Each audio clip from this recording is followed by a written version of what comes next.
I'm here to show you our rental processing system for Mass 9200, or the new name Sage 100 ERP. We've developed this product back in 1980s, 1990s. So we have experience in the rental industry for many, many years. So here I am to start showing you the product. So one of the nice things about this product this product is developed in the Sage 100 code set. So it's not a product that integrates with Sage 100. It's developed in Sage 100. So there's no need to download or upload inventory items, customers. It uses the same inventory items that Sage 100 uses, same customers that Sage 100 uses, same order entry, and on and on. So the impact on users as far as user training is minimal. So we're looking at the sales order entry program. This is the same program that you would use to enter your rental contracts into the system. You notice there's two buttons here. One generates the next sales number, one generates the next rental order number, and we just have a prefix for rental orders. That way, in this case, we are starting with an R, user definable, and what that will do is it will give you the ability to have a different set of numbers for sales and rental. So the next thing I'm going to do is I'm going to enter a customer number, very similar to what you would do with a transaction in Sage 100 sales order entry. The next button that allows me to enter some information that is rental related is this button here that brings up the rental header information entry. Now, one of the things about this product is that it has an optional crewing side to it, a point of sale component to it, and there's a lot of settings that would allow you to set up the behavior. For example, if most of your orders are rental orders and you want this window to pop up automatically, the system, you have the capability to set up that so this window pops up as you start your transaction. So the default transaction type, in this case for this customer, is set up to be the rental, so the rental checkbox is checked, and this sets the behavior for the entry of the lines in that the line items entered will be defaulted to rental. We allow you to sell and rent the same item. So in cases where the item is rental only, of course, that will be defaulted to rental, or if it says a sales only item, would be sales, regardless of this setting. But if the item that you're entering could be both sold and rented, then this checkbox sets the default behavior for that line item. Of course, it could be changed again. We have two sets of dates, starting and ending date for inventory tracking, and we allow for future availability management. So if you're taking on orders for 4th of July weekend, it would show you for every item what's your on hand, what's your availability, so you have visibility over that information. In addition to that, for the billing purposes, you also have a different set of dates. So if it takes you 3 days to take the product on and set it up for the customers, you would set up a billing date perhaps that is 3 days after the rental start date. Similarly, for the end date, you could have an end date which it's 3 days prior to the ending date. So in this case, I'm going to enter an order. Notice that we default dates. In this case, it just by entering the starting date and an ending date, it defaulted the other dates. I could have changed it. When it comes to bill codes, when it comes to how you price your rentals, you have many options available. Of course, you have available to you your different bill code, and these are user definable, so you can enter as many bill codes as you like in the system: daily, weekly, monthly, 2-day rentals, 3-day rentals for some folks that are in audio video industry, and we have experience here, just like construction since the 80s and 90s. So we allow for all those 2-day rentals, 3-day rentals, and on and on. So you will select that. So in the customer file, you set up whether or not the default rentals for that customer should be weekly or monthly. So that would automatically get defaulted. In this case, I'm going to select weekly to indicate that I want to use the weekly prices. Based on my days, of course, it will calculate, it would tell me that it's 8.97. Here I'm going to tell it for this 8.57, that remaining part of the week, what do I want to do? Do I want to round it up? Do I want to cut it up? Do I want to use best pricing, meaning monthly, daily, weekly to come up? Now, one thing, if I would select a bill code that I've told the system that monthly billings are allowed, I will have the ability to select the set day of the month. So if I want to do my billing on the 10th of the month, I will just select 10th, and in this case, I'm generating an invoice on once a month on the 10th, as opposed to using the calendar days. And here again, this the prorate would be a function. In this case, there's just 2 months, so just selected the 2 months. So here are some other settings. For example, I could do pricing based on time-based or based on the pricing that is entered into the system. So that's an option. Now, I could do other things in the system. So if I to just talk about some of the other invoicing options that are available to us, if I select weekly, then I could select if I want to generate my invoice upfront periodically. So wanted to do it once a week, periodic invoicing, or once a week non-continuable, meaning the once a week up to the date that is entered, but if the rental extends, do not generate any additional invoices upon return. So if you have a relation with your customers, or rentals are processed in such a way that you do not invoice customers until they return the goods, you will select that, of course. Then you have schedule, where you will enter a billing schedule that the dates are defined by you. You enter a billing schedule using this button, and the system would generate the invoices based on those billing schedules. You could do things like if it's a periodic, whether you want to bill in advance or not. Also, whether you want to bill for a minimum of 1 period for this rental. So some companies have the ability to set up the system, so at least you generate a billing for 1 month. So here, so this information is entered at the order header level, as you can see. But the nice thing about our system is, as you're entering different line items into the system, we allow you to enter this information for each line item entered in the system. I'm quickly going to bring up the inventory maintenance program and show you for each item where you enter the different prices for different bill codes. And so that would just take me a second, and I will come back to the order entry, and I'll continue with my order. When I come back to the order entry, I'll recap what we've covered so far to make sure that everyone is following what we're doing. So here I'm going to bring up an item. And similarly, this is the same inventory maintenance program that you use for Sage 100. By the way, we're looking at Sage 100 2013 version. So here is an item, AC 2500. It's an air conditioning unit. I've told it that allow running for this item. And here I've entered the different prices for different bill codes. I have the ability to enter billing rates by customer. I also can enter a minimum number of days for the item in general, and minimum number of days specific to this customer. I can do things, for example, for the serialized item, when the product returns, what to set the status of that serial number. So perhaps you have some items that when you return them, maybe a spotlight that you want to inspect them before you rent them again. You can do preventive maintenance setting. You can say after 10 rentals, or if the meter reading is such, we want to actually do a preventive maintenance on it. That's different than inspection. You can also manage missing and damage. So I'm going to come back to my rentals order. So basically what we had, we started a rental order. I clicked on a pound sign, it assigned me the number. I put in the customer number. Then I was entering my rental information in the header of the order, and we just quickly went to the inventory file to look at the how you enter the different prices for different bill codes for the item. So I'm going to continue with my rental contract, with my sales order. I'm going to OK this, and I'm going to get to the lines of the order to enter items into the system. Maybe a good idea to point out that we do things like supporting credit card processing, supporting shipping system integration, and many of the different, Sage 100 features like fixed asset and so forth are supported by our program. So the first thing I'm going to do, I'm going to click on this pound sign that just shows me my rental items, and I'm going to select the rental item.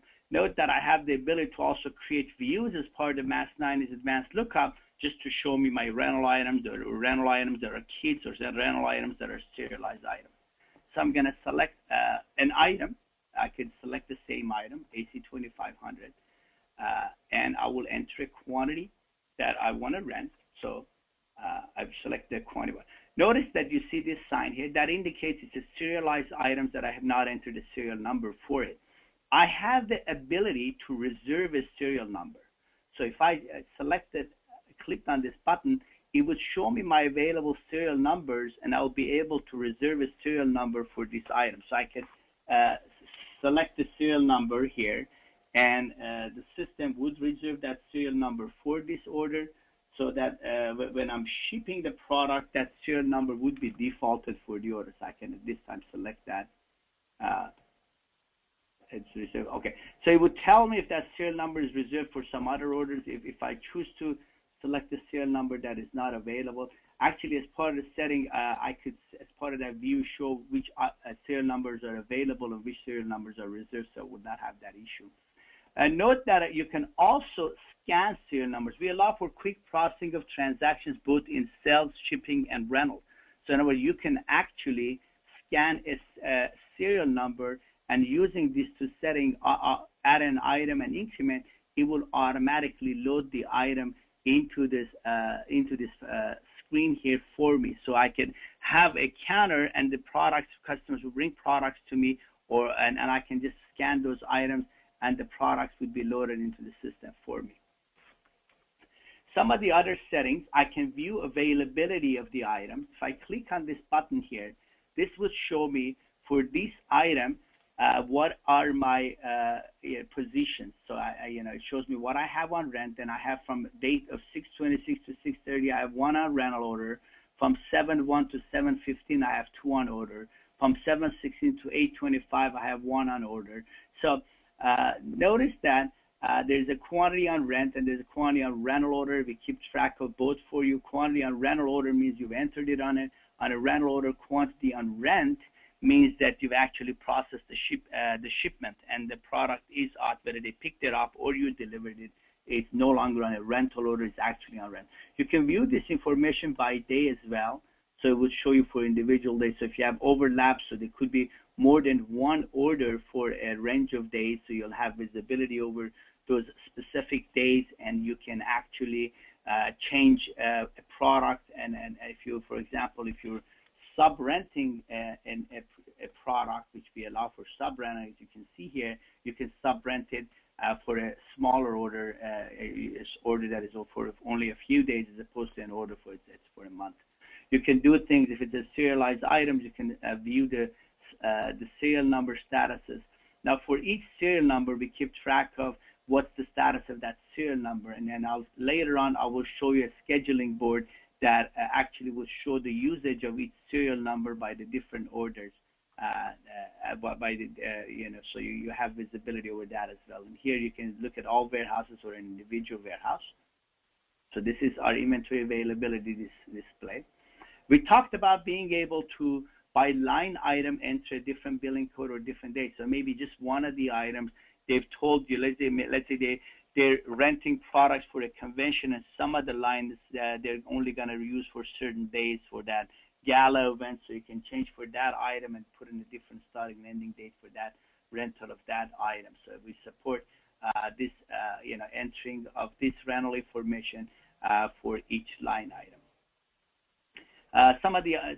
So you continue entering your items. Notice that as you're processing your items on the same transaction, you can sell and rent. So here, this item is not a item that I'm renting, so I can put in a quantity of one, and I'll be selling this item.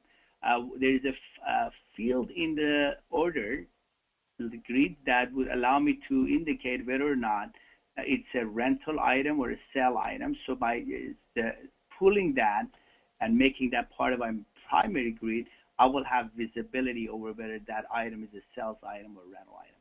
You also can have miscellaneous codes. If you enter miscellaneous codes in the system, then you have the ability in the setup to indicate which miscellaneous code is loaded for every rental invoice generated, versus if it's a one-time charge for initially, because you could have some charges that are one-time charges versus charges that you want repeated each time you're generating an invoice for this rental contract. We give you the ability to process all rental-related transactions right from this screen here, so you can actually process your shipping and rentals. If you have customer service folks that process the transactions right from the rental contract entry screen. You have the ability to do that, or you can go to the Sage 100, a shipping program or return program, and process these functions from those programs. So those are available. Again, these functions are available either from here.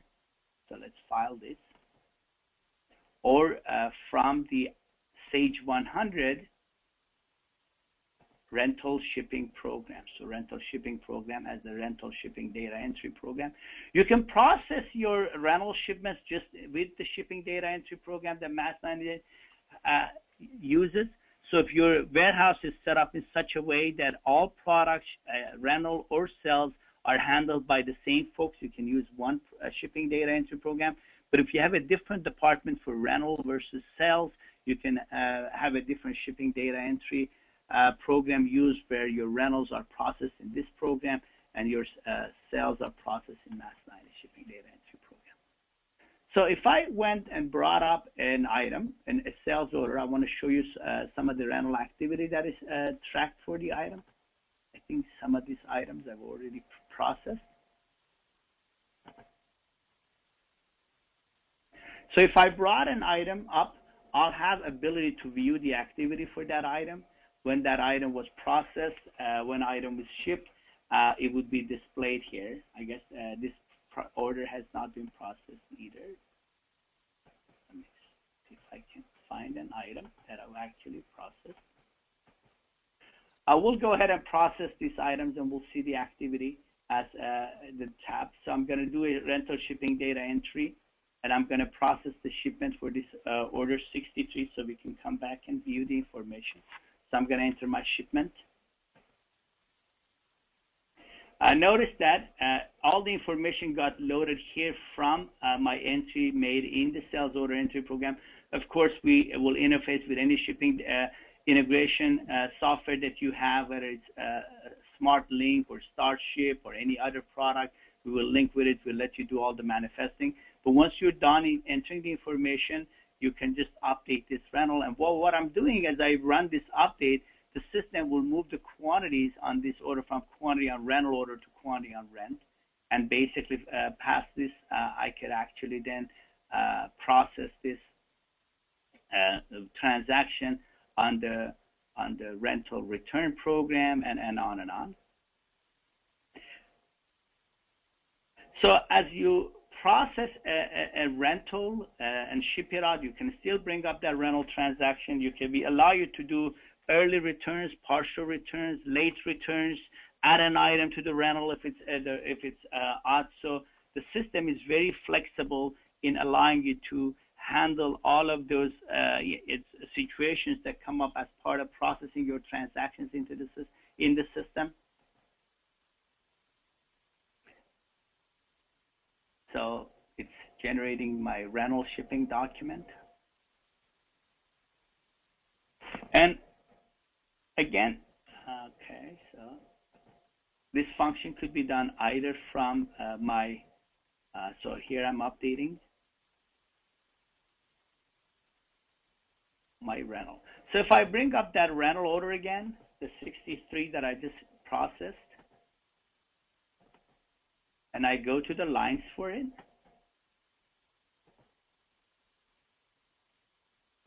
and I click here, system would show me when the product was entered and when the product was shipped.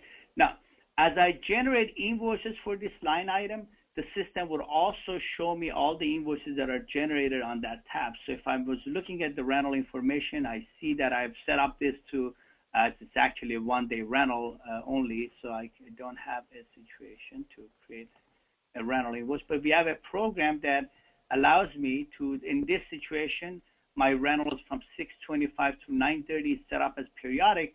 So if I go in and rental invoice generation, and I tell it that it's date of 7/3/74, the system would generate an invoice for 1 week for this order. So I'm going to go do that just to show you the rental invoice generation program. So the program for generating the invoices is also on the menu. Now, notice that you can generate invoices if you bill in advance, right from sales order entry program as you ship the product, or if you have the system set up to bill upon return, as you process the return, the system would ask you if you want to generate the invoice, and it will just generate the invoice at that time. So we're very flexible in allowing us to generate an invoice. So here I'm going to put in a date. So I'm going to put in a date of 7/5. Okay.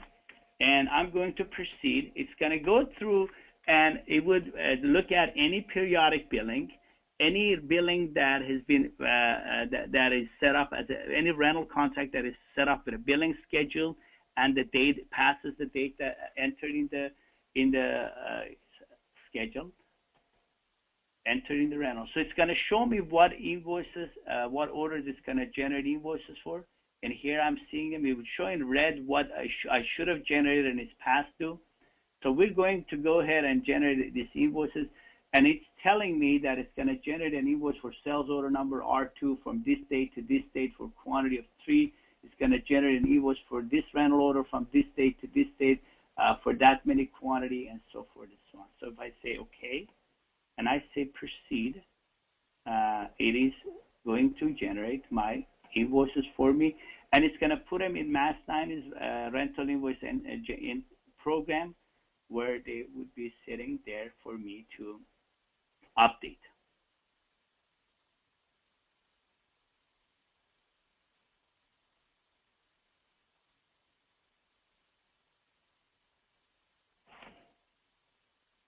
So here I'm generating my invoices. So from this point forward, once I update them, so this now are invoices set up. This is the next invoice number, and I have invoices generated in Mas9's sales order modules invoice data entry program. I could easily bring up and modify them if I want to see, those invoices and make any changes I want to them, and they're available here to be viewed and modified.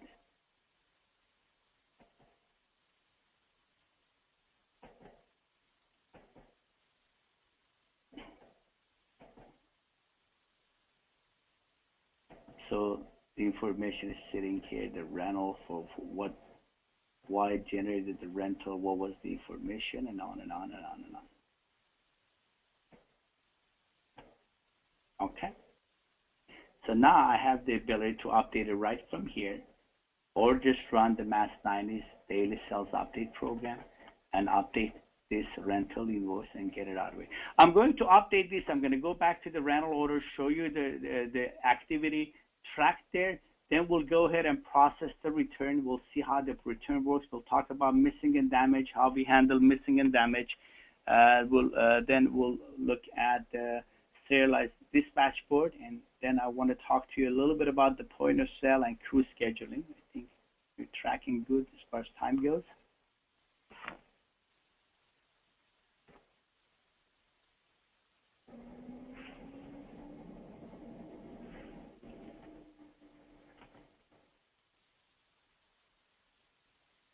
No to printing gross. And this again, this is just Mas9's daily sales update routine.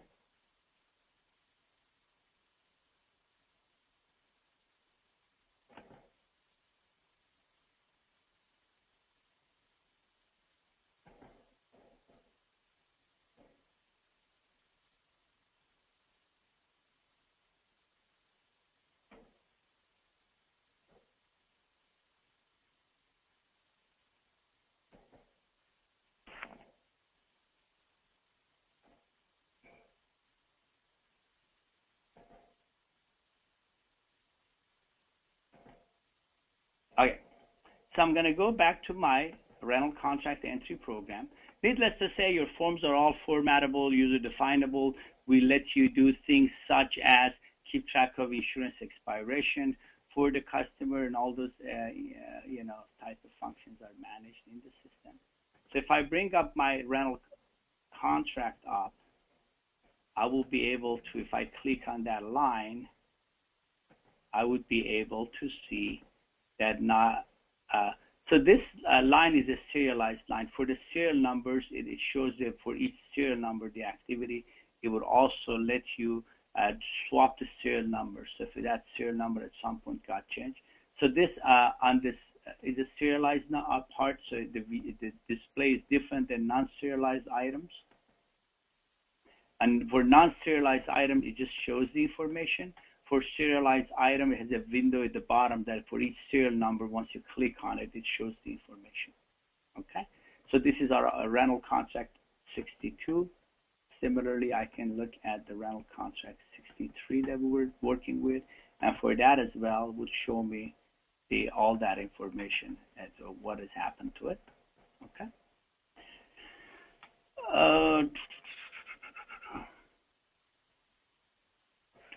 I also wanted to point out, as we've talked before, that all of those functions, invoice, data entry, rental return, they all could be done from right here. So if this order is being returned, I can perform that function right from here. So if someone is returning, I can put in a return date and say they're returning it on such and such date, and process the return at that time. I'm just going to cancel this and bring up my rental 63 up and return it on the date that it was supposed to come back.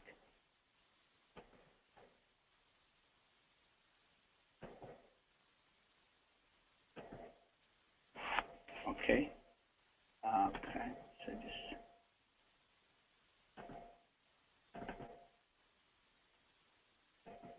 I just want to get to this screen, rental information screen. So this rental was for 1 day only. So I can just return it with the date of 6/13, 6/20/26. So when you get to the rental return entry screen, the system allows you to just scan a serial numbering, and based on the scan item serial number, it would load. It gives you the option of loading all the items into rental return document. Notice that when you're returning an item, system will check, and if that customer has other, I'm sorry for closing the window, the system will check, and if that customer has other returns, maybe you have a job there that you send multiple rental contracts out to that customer for that job, it would show you all the sales orders that you have open from that customer, and you can process all of those returns at the same time. Notice that as you're processing your return, we allow you to enter missing and damaged quantities or to enter information for when they're returning it and what to do with the extended rental. So if you want, if they're returning it early and you just want to close the rental at this point, you can. If you want to process all the returns and flag some items as missing and damaged, you can. We print a document so it could be signed. We let you work with scanners so you can scan products in, and it would auto-increment, indicating what got returned.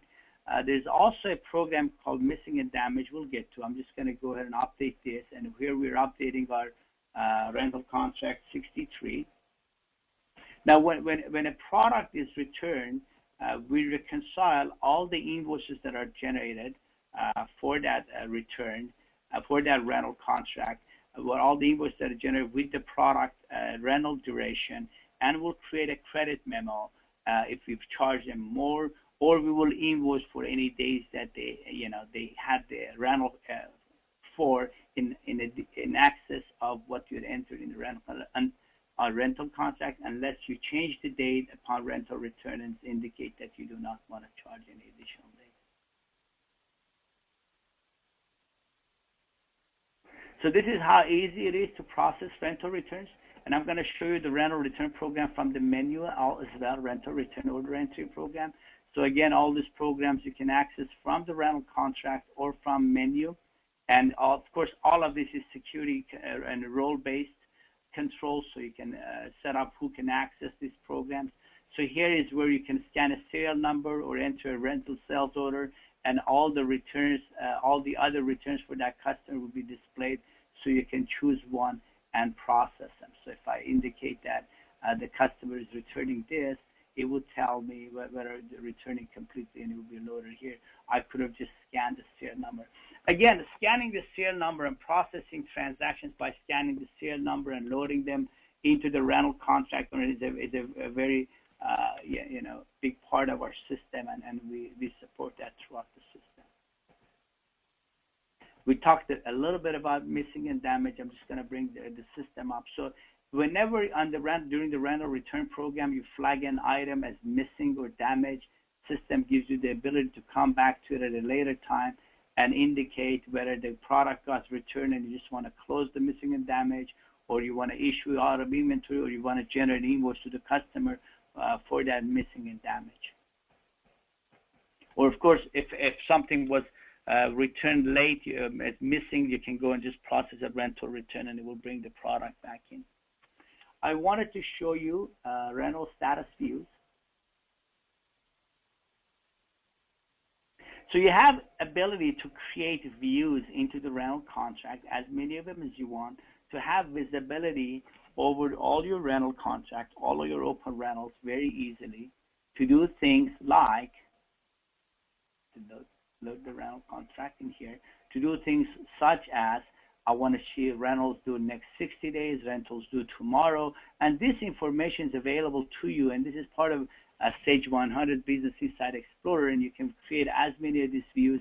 Each view, if I select one, is filtered with its own information, so I can go to Filter Builder and see the filter. In this case, I've said due date is 60 days or less, but notice I can have, I can see things that are going to come back this week or going to go out this week, because this has access to all my rentals, so I can actually look at the rentals and see what I need to prep for, what is going on in the next 4 days, next 5 days, and just see those information in a separate view and take whatever action I want to take on those rentals. But it's very easy. You can sort them by salesperson. If you have trucks that need to deliver products out of state, out of city, you can create views that shows you your information by city, by state, and if I go to the standard, it would have all those views, and I can then view all that information. This is a view with all my information, so that from here I can create all my views and I can do all the different things. I have also views, so you can see all information is available to me to make decisions. My actual end date, bill to date, if I'm doing periodic billing, to what date I bill them, the status, the warehouse, the unit of measure, item status, whether it's missing, whether it's damaged. So you can create views by filtering based on this information, so you will see just the information that you're looking for. Similar Business Insight Explorer view is available for your serialized item statuses to view the status of serial numbers. And we have folks that rent whether medical equipment or heavy machinery, tractors and dozers, that the serial number status and the location of serial number plays a big role, and they want to have a view into specific serial numbers, where they are, who has it, and on and on. In addition to this view, we also have available to us a serialized board, which in here, this is the combination of the item and the serial number. So the first line, AC2500, is the item. The second line is the serial number. So these are the different serial numbers for that item: 1025, 104, 110, 111, 112. And it will show me the ending date for it, which is also indicated by the duration. Excuse me, on the board, the status of it, the document number, and who has it. These views are user definable, so you can have as many views as you want defined into this information. You can have it show all of the serial numbers, even serial numbers with no activity. So you can see these are all the other serial numbers that during the days that you set up for this view, which is 10 days before and 40 days after, have no transactions. Or you can say, no, show me the view which shows me all the information here. So if I want to enter an order for this serial number, once I know it's available, I will right-click and enter a new sales order. But this is a nice view, again, for companies. We have a lot of customers that rent tractors and dozers, and they want to see exactly what job has a given serial number and enter an order for it, or they leave the dozer at the site, and they use different colors to indicate where that product is located. Okay. I wanted to talk a little bit about serial number statuses, the fact that you, in your system, you can create as many different serial number statuses you want, and you can view the status of a serial number very easily. So if I bring up an item, like this item, I will be able to see all the different serial numbers, and here I can see currently this serial number is reserved for this sales order, and then it's right now its status is in inspection, and so I can also look at the history of this serial number. So if it's damaged, I want to know who had that last. I can go inspect that. If you recall, as part of the inventory maintenance, we had the ability to flag for each item whether or not that product, when returned, needs to go to which status code. And I believe for that product, we flagged it to go back to status of inspection. So whenever a serial number of this item is rented, when returned, the status would be set as inspection, and it could not be rented again until someone inspects the status. Those statuses are user defined, so you can have as many statuses as you like created in the system. Status code maintenance. And of course, you assign different colors. But notice for all the statuses that you've created, you indicate whether or not it could be rented or not. So we're saying if it's in preventive maintenance, it could not be rented. If it's in repair, it could not be rented, and so forth and so on. So here it could be rented, it's returned. So that's flagged. So it's very flexible. It allows you to decide. And of course, we talked about the ability to after so many rentals, to put the product back on rent. So we talked about missing and damage. We talked about sub-rentals. We give you the ability to issue sub-rental purchase orders right from sales order entry. Basically, the way sub-rentals are handled is that we bring the product in. We issue a purchase order right from rental contract to the vendor defined for sub-rental purchase order processing. Product is received in at zero cost in a warehouse designated for sub-rentals. And when the product is returned, it's flagged as an auto return document is generated to send the product back to the vendor, and that's generated right here from the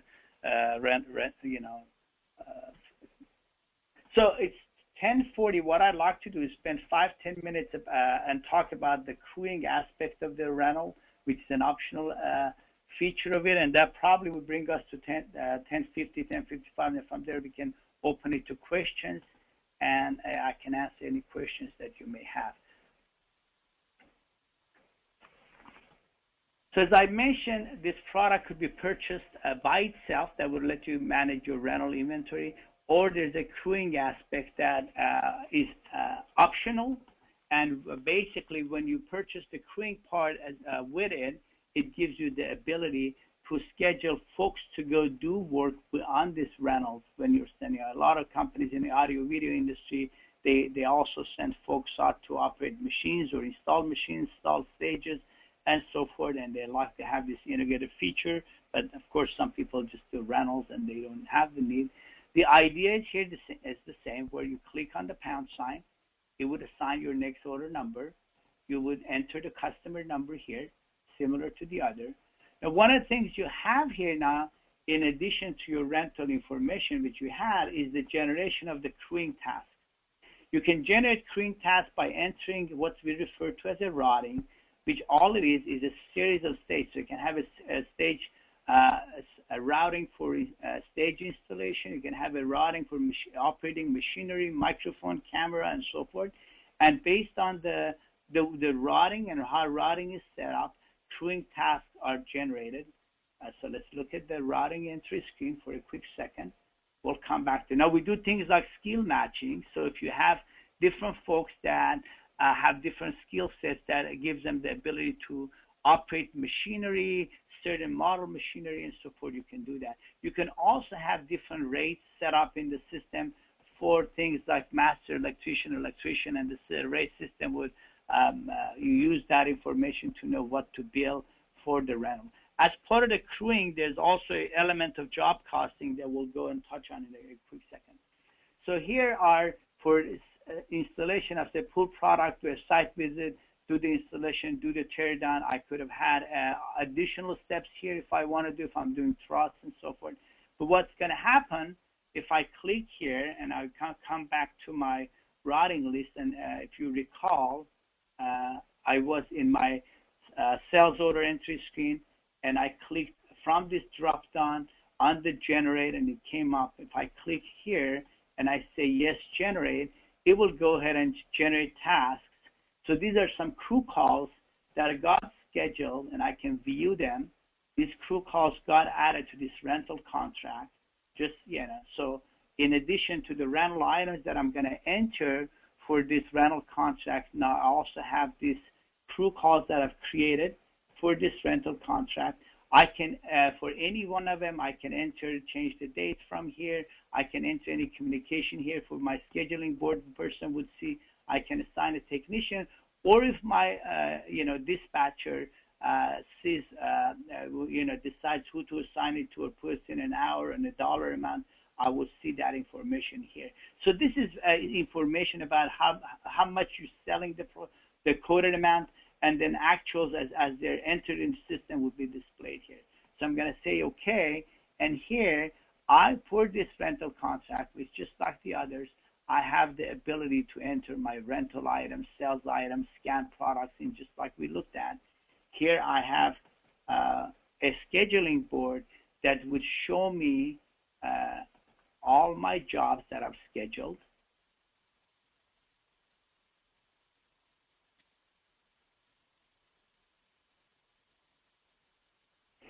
Show me all my scheduled jobs, and I can drag and drop jobs from one technician to the other, from one day to the other. So these are my jobs that I created. I can schedule to drag them and drop them to a person. If I want Andrew to go do this, or I want Heidi to do this, I can drag and drop them from my schedule.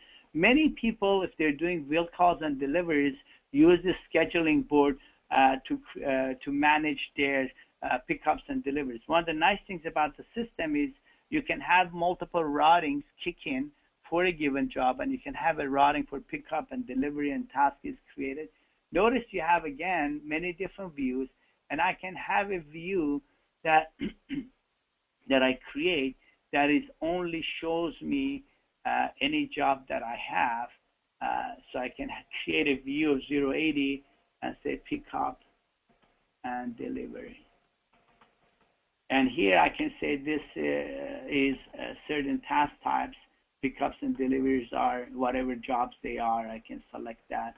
And, in this view from this point forward, when selected view number 80, will just show me all my tasks that have a routing and pickup and delivery, and that's what we'll see. Of course, we change the views. We don't have anything in there, so I need to change the view back so I can see my processing.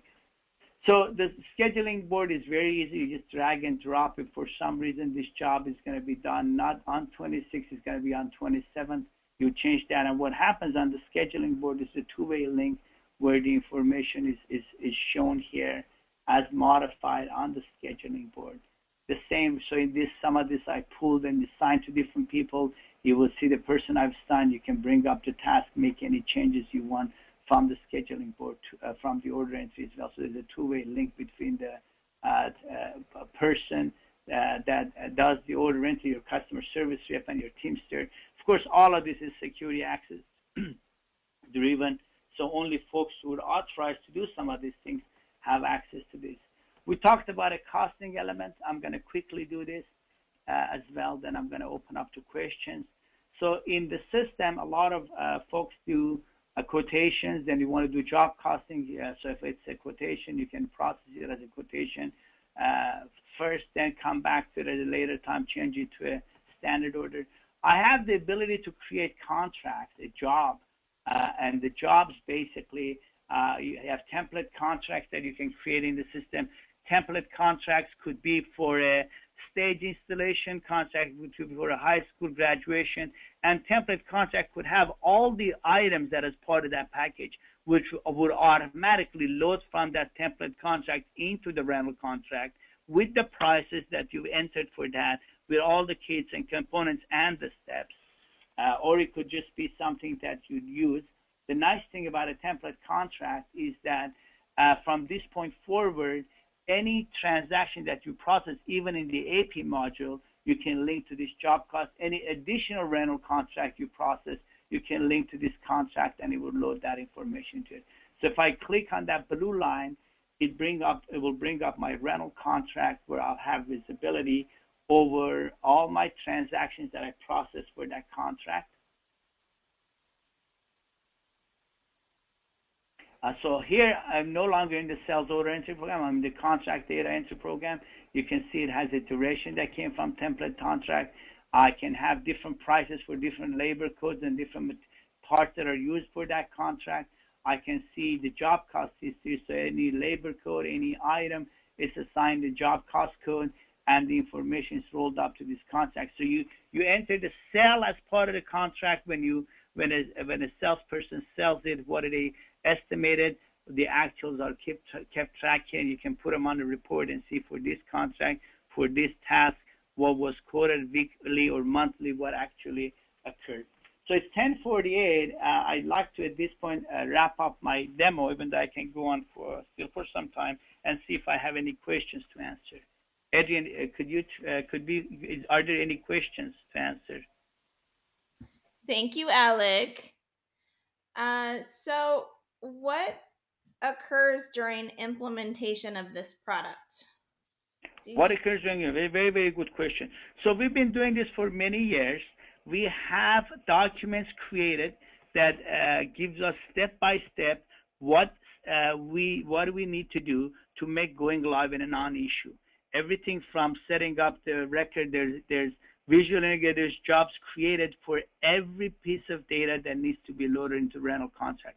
And that gives us the ability to see what do you load in the inventory file, what do you load in the customer file, how do you load the labor codes, for example, how do you load the pricing. They're VI jobs, so we give you the formats, and that if you give us the Excels in those formats, then, or we give you the VI jobs, that all of that information is loaded into the system. Of course, for training, we suggest these are the trainings that need to occur. For setup, we need a training with the person in charge of inventory. We need a training for the person in charge of billing, invoicing, to get the implementation setup related issues taken care of. Then we move to the end user training part, and we suggest certain number of trainings based on whether you collect data in the field or everything is entered into the system, as to how information is entered into the system for day-to-day transactions that are processed, shipping, rental, return, missing and damage, sub-rentals for PO, and on and on. So everything is worked out in detail, and it pretty much becomes a non-issue at that time. And I do want to ask the audience, I do have a poll up. Are you interested in learning more? If you could just take a moment to answer this question, that would be great. And Alec, how is this product priced? How do you price this?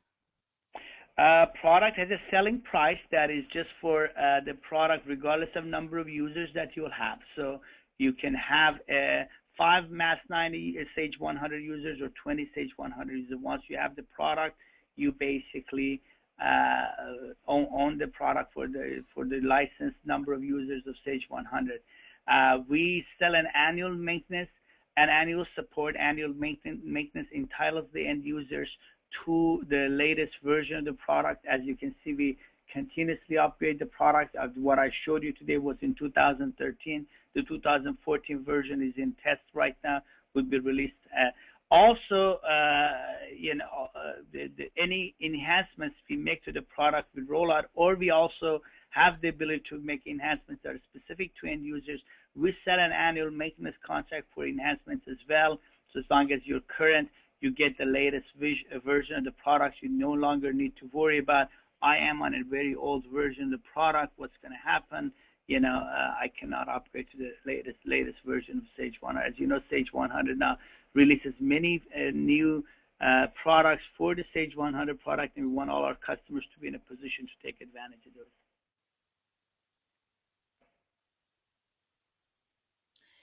And I see that 40% of you have answered the poll. If I could just ask the audience to take a moment and answer whether or not you're interested in learning more, this will help prioritize the follow-up. I did record this webinar, and we will be sending a follow-up with the recording link to everybody.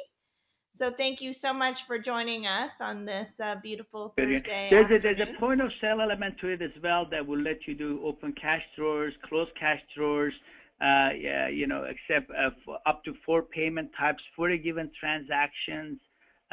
So all of that is part of the system as well. They use display polls to interact with the customers, and it also supports the cashier function. So if folks go to a different counter for renting the product, discussing with an expert what products they use, but they go to a counter to pay for it, we have that ability. The counter can take money for this rental contract or this and other rental contracts at one time. And Alec, who should we contact with follow-up questions? Should we contact you or which member of your team? Either me or Gary would work fine. Okay. And what is the phone number? Do you have a contact slide that we can flash up there, or maybe just announce your phone number? It's 818-956-3744. That's 818-956-3744. Gary is extension 215, and I'm at extension 222. Perfect.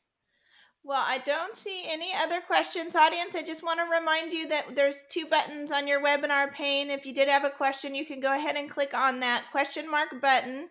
That will prompt a dialog box to open up, and you just enter your question via text. Or if you feel comfortable enough, you can click on that hand button, and I will unmute your line and we can speak live.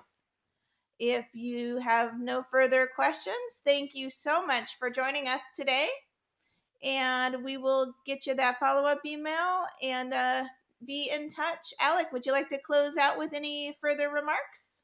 I'd just like to thank everyone for the opportunity. As I said, we have been working in the rental industry for many, many years. And this solution that you see here, with the additional modules of point of sale and crewing, will take care of all their most of rental companies day-to-day transactions in a fully I don't want to use the word integrated because it's integration usually refers to uploading and downloading. This is all in one system. Well, thank you, Alec, for the presentation, and we will be in touch with everybody. Thank you so much. Have a great weekend. Thank you. Bye-bye.